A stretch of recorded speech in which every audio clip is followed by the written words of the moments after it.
the Viper 7 Weather Center, here is Chief Meteorologist Jason Kelly. We'll start the city with another look at the tropics. The Caribbean is the focal point for the early part of the season. Most development happens there, and if we see development over the next few days, that is where it will be. And we're starting to see thunderstorms refiring again a little further south than where we saw them this weekend, and that's the area we're going to watch the next few days.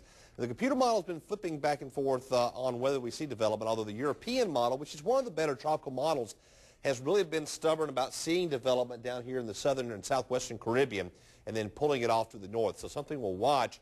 The European model has a closed low sitting somewhere just south of the tip of Cuba by the time we get to Monday, and starts development really tomorrow or Thursday. So we'll see if this occurs.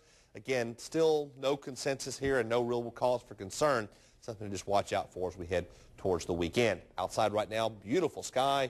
Virtually no cloud cover here locally, although there are a few clouds in a few spots.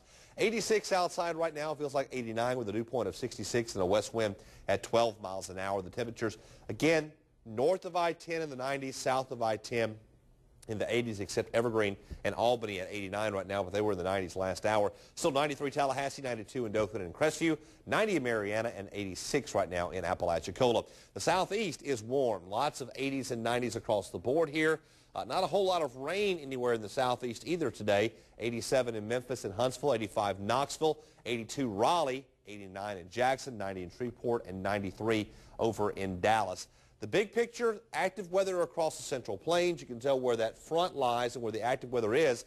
North of that, it's cooler. 64 Minneapolis, 60 in Chicago, 58 International Falls. South of that, it's warmer. 87 in Memphis, 81 Wichita, 93 in Dallas, as we said. Here's the active weather ongoing across portions of southern Missouri right now, about to push into northern Arkansas, eventually into Tennessee, moving through the Missouri Boot Heel. You can also see showers and thunderstorms further back off to the west, although not nearly as active as what they're seeing across the midsection of the country.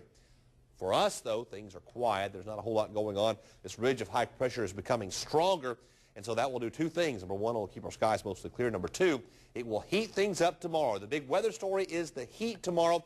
It will get warmer. Futurecast somewhat persistent in generating showers, a lot more showers along the sea breeze than what I think we're going to see. So I'm discounting the amount of rain we'll see here. We'll call the chance of rain each day for the rest of this week about 10%. 2 to 3 near and offshore, a west to southwest wind around 5 to 15 knots. UV index tomorrow at 11. That's in the extreme range with those green flags flying. So the beaches should be okay, but watch out in case they do need to change those flags. Overnight lows tonight in the 60s and 70s. Highs tomorrow. Look at the numbers. 97 in Defuniak, Geneva, Mariana, 95 in Bluntstown, 96 in Blakely, Georgia. So hot weather on the way for the next couple of days. Clear and warm tonight, 75 for the overnight low with the west wind at 5. Your high tomorrow 91. The mid to upper 90s, though, inland the next 7 days. Hot weather continues, although not quite as hot towards the weekend. A little bit more humid, though. Highs in the 80s and 90s and lows in the 70s. Better chances of rain as we head into next week. Looks like the rain might hold off for the weekend then, huh? I think so. Maybe? All right, Most sounds of us good. anyway. That sounds good. Thanks, Jason.